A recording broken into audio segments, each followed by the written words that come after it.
Dear ladies and gentlemen, welcome again to the analysis of YOLENO TV. I'd like to start this analysis by thanking all viewers who've supported this channel by subscribing. If you haven't subscribed to this channel, please support this channel, make this channel grow by simply hitting the subscribe button and then hit the like button so that our video can trend on the YouTube platform. Now, I would like to revisit an issue of the BBI. And I have a reason why I'm revisiting this issue because of the current turn of events on the LGBTQ decision that the Supreme Court delivered.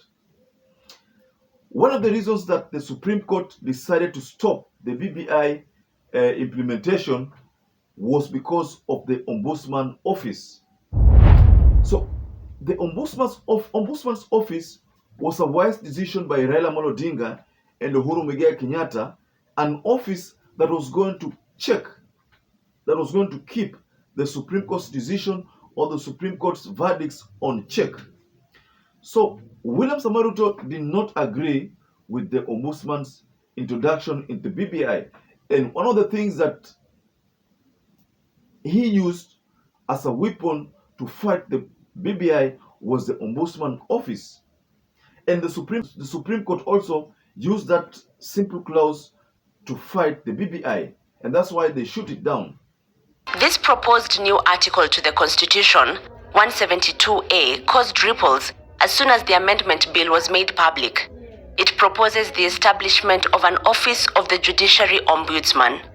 The proposal states that the President shall nominate and, with the approval of the Senate, appoint the Judiciary Ombudsman, whose role will be to receive and conduct inquiries into complaints against judges, registrars, magistrates, and other judicial officers, and other staff of the judiciary, sensitize and promote engagement with the public on the role and performance of the judiciary, and improve transparency and accountability of the judiciary.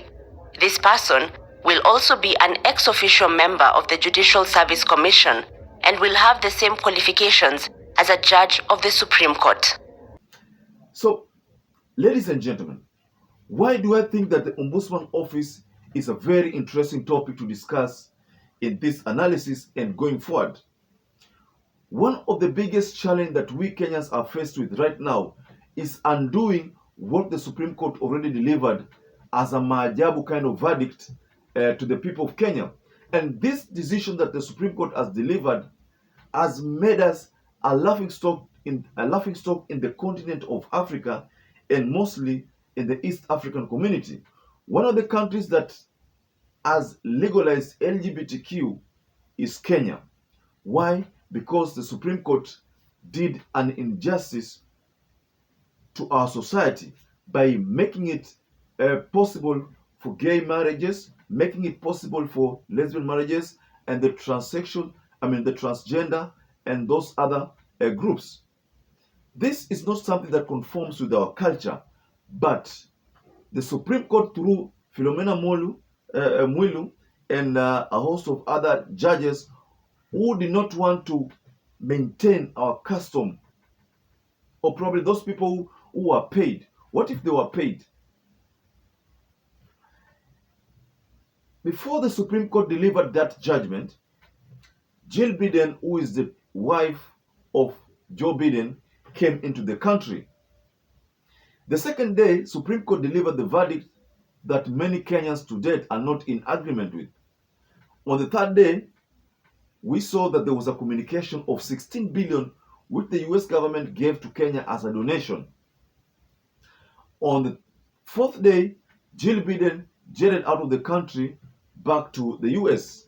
So this turn of events are the reasons why most people find that there is something sinister in what the Supreme Court did.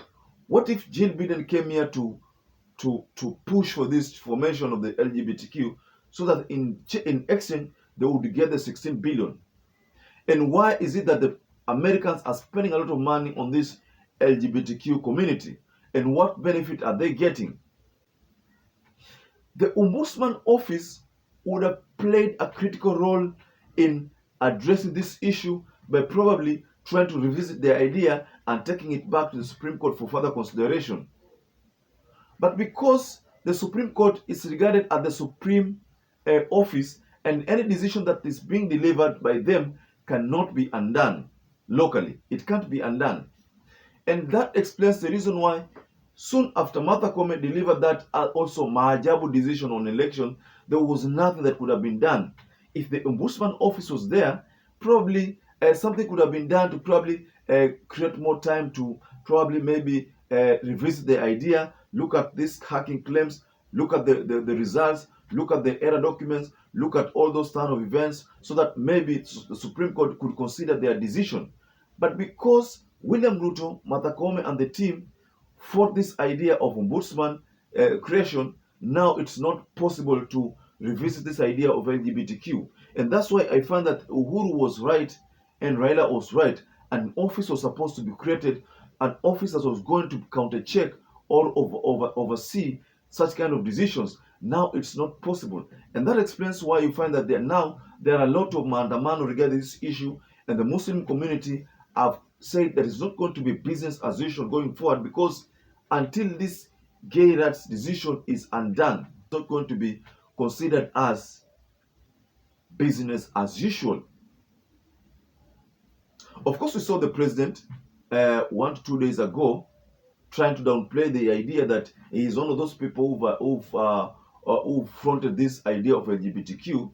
But of course, we know that it is because of the pressure that has mounted for him to speak something about this. Of course, we've seen the churches were quiet before the people started crying foul over this idea. The churches were quiet. Now the churches are divided over the issue. Some churches are saying yes to LGBTQ. Some are saying no to LGBTQ. But the people of Kenya are saying no to LGBTQ. Now we're not going to see and maybe a change of the decision, because now the Supreme Court has made that decision.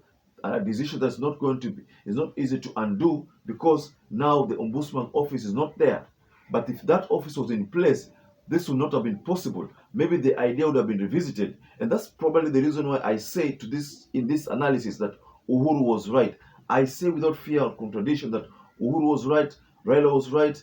And what's funny is that at the time when this decision was being delivered, the Supreme Court said that this is something that we need you to remove before we can check this with this BBI issue. But you know, Uhuru, Raila said that no, we can't remove this ombudsman office, because we find that it's needed for the people of Kenya, someone to check, to do a checks and balances. Because if the Supreme Court can check what the president is doing, then who will check the Supreme Court?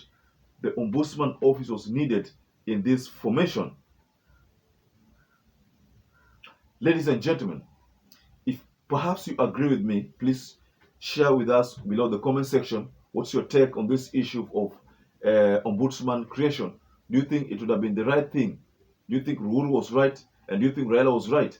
Kindly tell us what you think about that. And once again, I'd like to urge you to stay safe and stay blessed until we catch up again in our next analysis.